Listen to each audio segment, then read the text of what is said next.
Is so important. You guys saw it with Sonic, right? When they first illustrated Sonic, it wasn't that great, and the fans weighed in like, hey, this isn't what we'd like to see. We'd like to see Sonic redrawn, and it was constructive criticism, and they followed through, and now Sonic is one of the most successful, if not the most successful, video game franchise, because we know all the live action movies tend not to be that great, right? But look at that amazing success just from the fans speaking up. So there's so much power in your voice, and I will always encourage everyone to always speak up. It doesn't matter how small you are, how big you are. It's like a butterfly wing flapping, right? What you do will create waves, and people will see it and people will hear it. And it's really important that we have that because, and I will always speak to it if you've been on this panel before, this is like my personal, chip on my shoulder that if you think about it, there really is no Middle Eastern characters. The ones we do get are automatically given to other races, and it's really unfair. So I'm here for representation. I'm here for everyone sitting at the table and bringing their stories and platforming it. So characters like Princess Jasmine in Aladdin, right? The live action was not a Middle Eastern character. It was an Indian actress, right?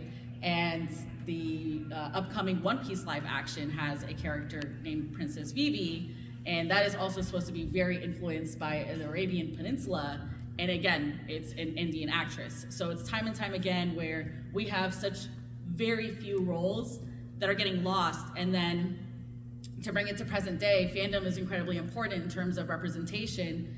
And even though Ms. Marvel is not Middle Eastern or North African, she is South Asian, she's Pakistani, she is Muslim. And a lot of people were introduced to what Islam looks like, which is very often correlated with Middle Eastern culture.